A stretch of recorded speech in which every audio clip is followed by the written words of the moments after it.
White White House Plumbers. The first episode has been aired on HBO the other day, and it is more than promising.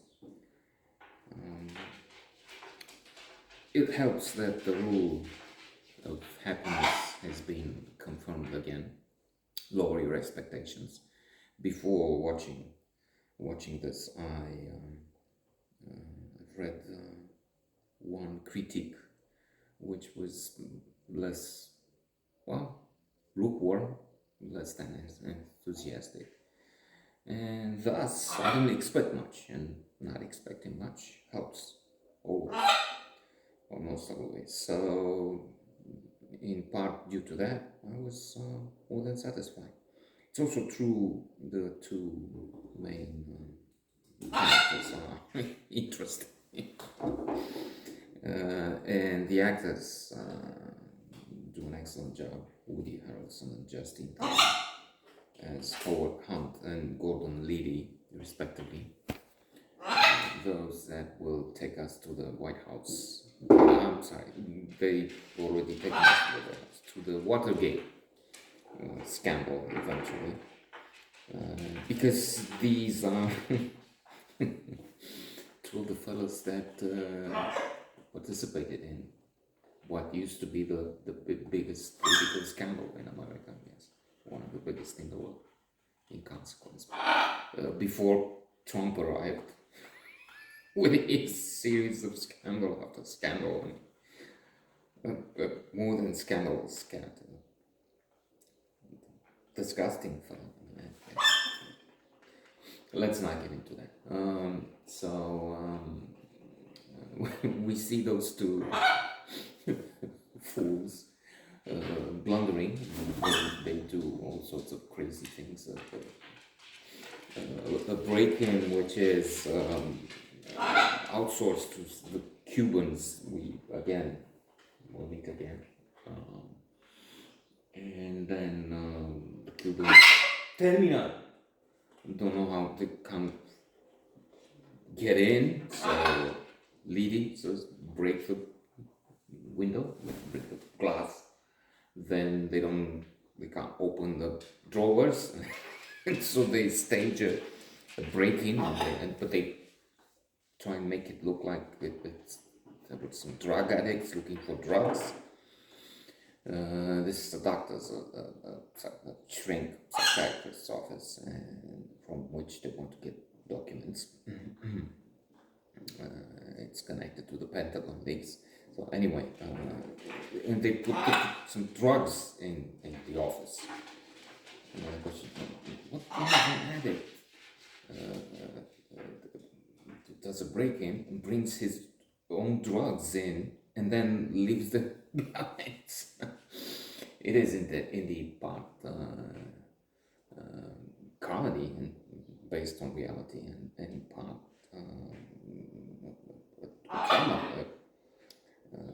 a serious political calamity in the end, because it was the Watergate scandal. American president had to resign office, escape prosecution, unlike this one. I mean, trouble, just because he was pardoned. But then he did the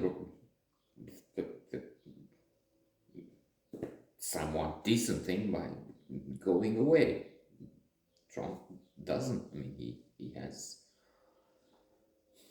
so much on his shoulders, the Capitol Hill breaking, and Zelensky, the one impeachment, the second impeachment, and the documents taken.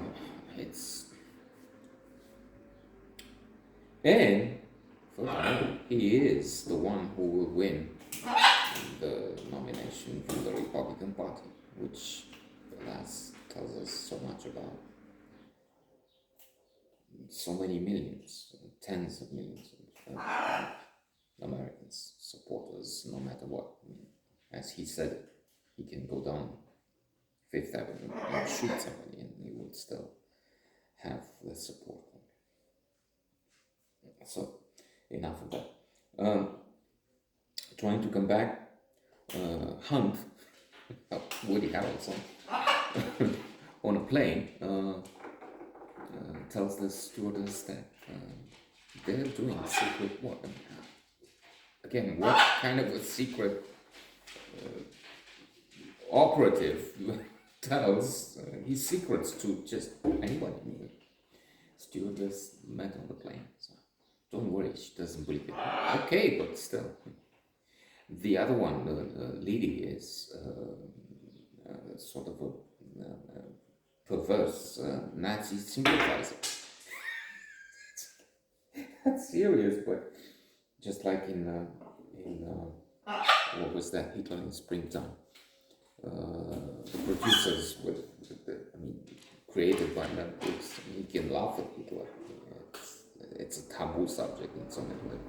So Hunt comes in with his wife at the house. Look, there's that. Well, as I see it, this is a really funny. I should be more excited, exuberant.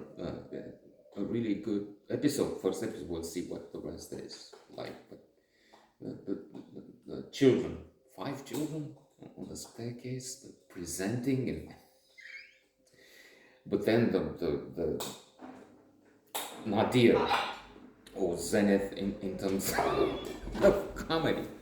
So let me put you a record. Instead of music, something Hans says, don't you have some jazz? Or he puts speeches of Hitler, in which Hitler talks. What doesn't matter, but something art, and it goes on, and it's loud, and can't you change? And it's Hitler. That's not what we should know.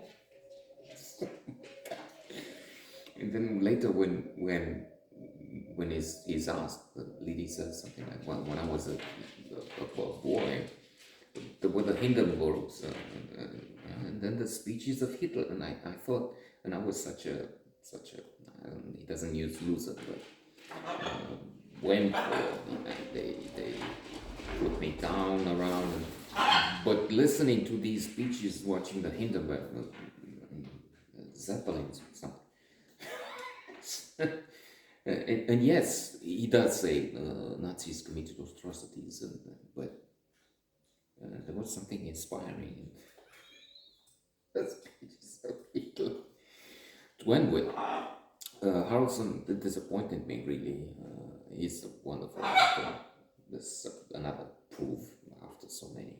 Let's just mention The People versus Larry Flint, sorry. That's so much more than the Triangle of Sadness, the Palme d'Or, clearly one of the top 3 movies of last year. Bunches of Inisherin, that's my favorite. So yes, but then his monologue at the Saturday Night Live show with COVID, a conspiracy, shows you what drugs do to you. I mean, light drugs, okay, marijuana, but still very, very serious effects, side effects, catastrophic effects.